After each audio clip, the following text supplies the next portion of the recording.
অতিথিপরায়ণ সাহাবী। মদিনার এক সাহাবী রাদিয়াল্লাহু আনহু ছিলেন অত্যন্ত দরিদ্র।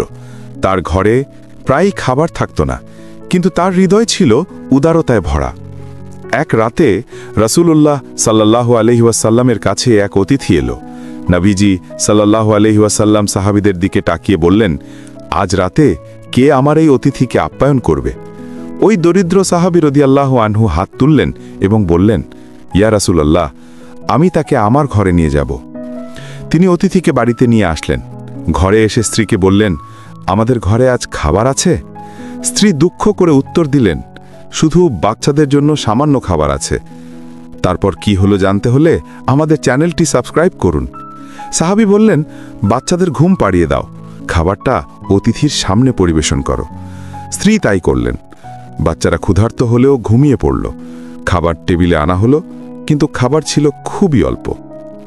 সাহাবী তখন স্ত্রীর কাছে ফিসফিস করে বললেন, তুমি বাতি নিভিয়ে দাও, আমরা এমন ভান করব যেন আমরা খাচ্ছি, অথচ আসলে খাবো না। পুরো খাবারটা অতিথিই খাবে। অতিথি তৃপ্তি নিয়ে খেয়ে নিলেন।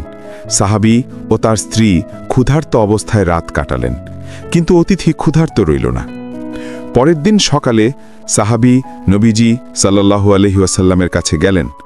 নবীজি সাল্লাল্লাহু আলাইহি ওয়াসাল্লাম হাসি মুখে বললেন, আল্লাহ তোমাদের কাজ দেখে অত্যন্ত খুশি হয়েছেন। আল্লাহ তাআলা কোরআনে বলেন, তারা নিজেদের প্রয়োজন থাকা সত্ত্বেও অন্যকে অগ্রাধিকার দেয়। সূরা হাসর ৯ নম্বর আয়াত। নৈতিক শিক্ষা। ইসলামে মেহমানদারি একটি বড় ইবাদত। নিজের কষ্ট হলেও অন্যকে সাহায্য করলে আল্লাহ খুশি হন। নিঃস্বার্থ ত্যাগই প্রকৃত ঈমানদারের বৈশিষ্ট্য।